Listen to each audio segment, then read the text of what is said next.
Hoje falaremos de carros, mais especificamente sobre motores e suas variantes. Já aproveita para seguir o canal, o nosso Instagram e dar aquele like no vídeo. Nesse vídeo vamos analisar quatro principais coisas sobre motores. Primeiro o funcionamento dos pistões, depois a organização dos cilindros, seguido pela chegada de ar ao motor e o combustível usado.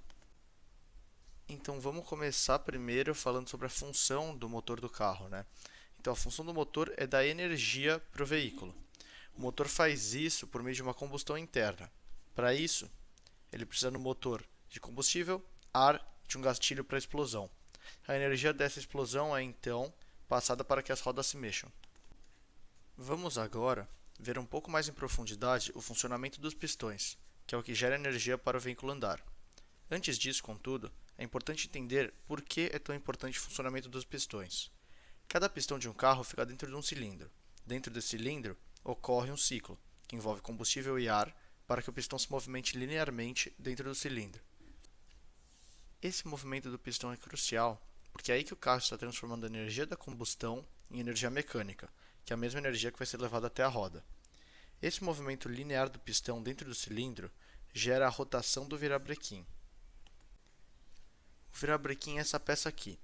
Ele pode parecer meio caótico e pouco simétrico, já que parece que tem forma cilíndrica, mas na verdade a espessura é diferente em algumas áreas. Isso ocorre pois essas partes em que ele é mais largo são as que se conectam com os pistões. O virabrequim está conectado a todos os pistões e, diferente do pistão, ele rotaciona em vez de ter um movimento linear. Ele gira sobre esse eixo comprido no meio dele. Todos os pistões de um carro estão conectados ao virabrequim pela biela, um cabo fino e móvel que permite que esse sobe e desce do pistão movimente o virabrequim. É importante notar que para manter o virabrequim com rotação constante, os diferentes pistões do carro têm que subir e descer alternadamente, fazendo com que se maximize o tempo no qual alguma biela está gerando uma força que serve como torque para o virabrequim. Para contextualizar, torque é o que faz um corpo rotacionar. Para isso, é preciso que haja uma força agindo no corpo fora do seu eixo de rotação. Quanto mais longe do eixo de rotação a força age, maior vai ser o torque. Por isso, é importante a biela se conectar ao virabrequim nos pontos em que seu raio é maior. Agora, vamos ver o que acontece dentro do cilindro para o pistão se movimentar. Há dois principais funcionamentos de um cilindro. Ou ele trabalha em dois tempos, ou em quatro tempos. O motor de quatro tempos é muito mais encontrado em carros, porque é mais confiável e tem vida útil maior. Já o motor de dois tempos é bastante encontrado em jet skis e quadriciclos, por exemplo, já que é mais barato e potente. Independente do motor, há quatro partes para um pistão se movimentar. Mas o motor de dois tempos faz essas quatro partes em dois passos, enquanto o motor de quatro tempos tem um passo para cada parte. Essas quatro partes são admissão, compressão, combustão e escape. Vamos ver o passo a passo no motor de quatro tempos, já que ele é o mais frequente em carros. É importante notar que, para o ciclo do motor funcionar, o virabrequim já precisa estar girando. Por isso, o motor de partida, movido a energia elétrica, inicia essa rotação do virabrequim. Agora sim, vamos ao ciclo do motor de quatro tempos. A primeira parte é a admissão. Na admissão, ocorre a entrada de ar e combustível no cilindro. A válvula de admissão, que se localiza no topo do cilindro, se abre para isso, e quando a admissão acaba, ela se fecha. O tempo da admissão é marcado pela descida do pistão. No começo da admissão, ele está no topo do cilindro, chamado de ponto morto superior. Já no final da admissão, o pistão está no ponto mais baixo do cilindro, chamado de ponto morto inferior. É importante notar que esse movimento do pistão é resultado do virabrequim já estar rotacionando, pois sem isso o pistão não teria energia para se mover.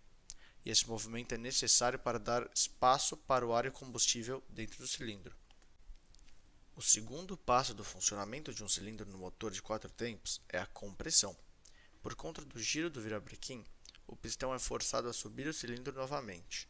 Contudo, agora há ar e combustível no resto do cilindro. Assim, esse deslocamento do pistão comprime o ar e o combustível.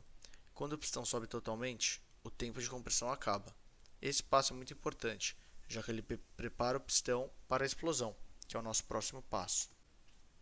Para o nosso terceiro passo se iniciar, a vela de ignição, que fica ali no topo do cilindro, solta uma descarga elétrica que serve para que a mistura de ar e combustível detone e jogue o pistão para baixo, até seu ponto mais baixo. Dessa vez, não é o virabrequim que está dando força para o pistão se mover, e sim o contrário. Por isso, é muito importante que essas combustões dos pistões sejam alternadas para que o virabrequim continue se movimentando sempre. O quarto passo, o escape, é necessário para limpar o cilindro para o próximo ciclo.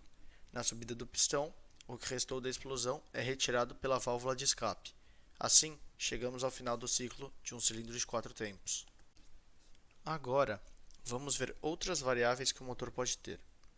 Um fato que varia de motor para motor é a organização geral dos cilindros.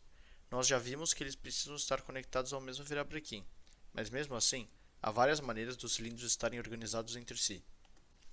O primeiro jeito de organização dos cilindros que eu vou tratar é os cilindros em linha. Eles ficam simplesmente em cima do virabrequim. Acho que nem precisa de uma explicação muito elaborada, porque é o que a gente já estava trabalhando antes, né, intuitivamente. E agora é só pensar que vão ser vários cilindros, né? Eles são normalmente 6 ou 4, mas pode ter 8 ou 2, não muito mais que isso. Alguns exemplos de carros com motor em linha de 6 cilindros são os BMW 130i do fim da década de 2000 e o Opala SS do fim da década de 80, por exemplo. Já para exemplos de carros com 4 cilindros em linha, temos o Mercedes AMG A45 e o Ford Focus RS. O segundo tipo de organização de cilindros que vou trazer para vocês são os motores em V. Em vez de ficarem enfileirados, os cilindros em motores em V formam duas filas diferentes, cada uma a um certo ângulo vertical, fazendo com que se forme um V, para quem observa eles de frente.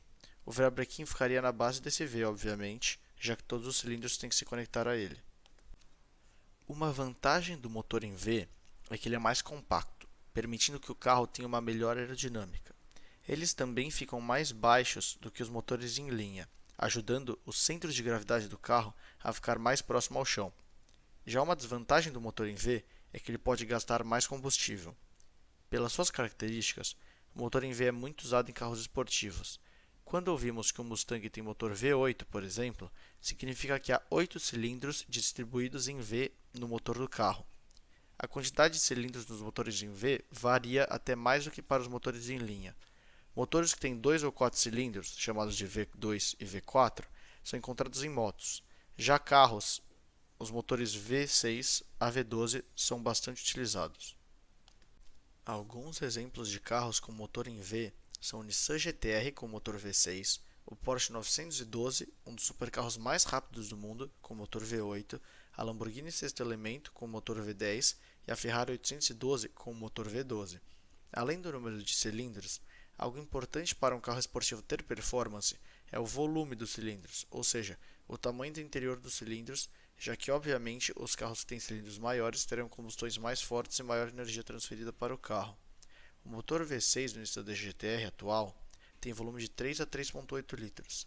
Já o motor do 918 tem 4,6 litros de volume.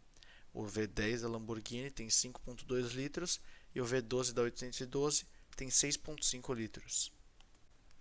O terceiro e penúltimo tipo de organização de cilindros que vou mostrar no vídeo são os cilindros horizontais opostos, também chamados de boxer ou flat. Usados em Fuscas e até hoje usados em alguns carros esportivos da Porsche e da Subaru, o motor boxer evita vibrações e tende a se localizar na parte de trás do veículo, pois assim também ajudam no equilíbrio. Agora, chegamos a motores em W. Famosos por serem usados em carros super rápidos, como algumas Bugattis, esses motores se assemelham ao motor em V por conta de seu nome derivar de como a sua organização aparenta. O motor permite que haja 3 ou 4 diferentes linhas de cilindros que se conectam ao mesmo virabrequim. Isso permite com que haja um maior número de cilindros. Os motores Bugatti, fabricados pelo grupo Volkswagen, são W16, por exemplo. Um uso do motor em W que eu queria destacar é o uso do Chrysler A57 Multibank, criado em 1941 para movimentar os tanques M3 Lee e M4 Sherman na Segunda Guerra Mundial. Esse motor tinha 30 cilindros e volume de 20,5 litros. Mudando de assunto agora, vamos falar da chegada de ar ao motor. Como vimos no funcionamento do cilindro, o ar é essencial para o funcionamento do carro, já que ele é preciso para que haja combustão. As duas principais opções para obter essa chegada de ar no motor são o motor aspirado e o motor turbo. O motor turbo, como seu próprio nome diz, usa uma turbina para puxar o ar para dentro dele, aumentando a eficiência do motor. Isso significa que o motor turbo do mesmo volume de um motor aspirado terá melhor desempenho. Em compensação, sua durabilidade é menor. O motor padrão seria o aspirado, ou atmosférico, que não conta com nenhum auxílio para trazer ar ao motor. Uma de suas vantagens é a linearidade de entrega de potência, ou seja, ele faz o motor dar energia de forma mais constante possível ao carro. Outro fator de desempenho dele que é melhor é a rapidez de resposta, mas essa diferença vem sendo reduzida no motor turbo ao longo do tempo. A manutenção e durabilidade dele são mais simples e confiáveis que a de motor turbo. Além disso, o seu som é mais puro e agradável por ser natural. Então, ambos os tipos têm várias vantagens e desvantagens, mas no futuro provavelmente teremos cada vez menos motores aspirados, pois eles tendem a ser menos ecológicos também. A última variação que os motores podem ter, que vou abordar no vídeo, é o combustível. Há diversas variantes entre combustíveis, então vou generalizar e tratar da gasolina, etanol e diesel. Primeiramente, para contextualizar, a gasolina e o diesel são derivados de combustíveis fósseis, enquanto o etanol é produzido com base em vegetais. Já que a gasolina e diesel são mais similares em sua origem, já que ambos são combustíveis fósseis, vamos comparar os dois primeiro. A principal diferença entre elas está no terceiro passo do funcionamento do cilindro, a combustão. Enquanto a gasolina precisa de uma descarga elétrica para explodir, o diesel já acumula calor suficiente para fazer isso sozinho. Por conta disso, a gasolina não vai funcionar em um motor diesel e vice-versa.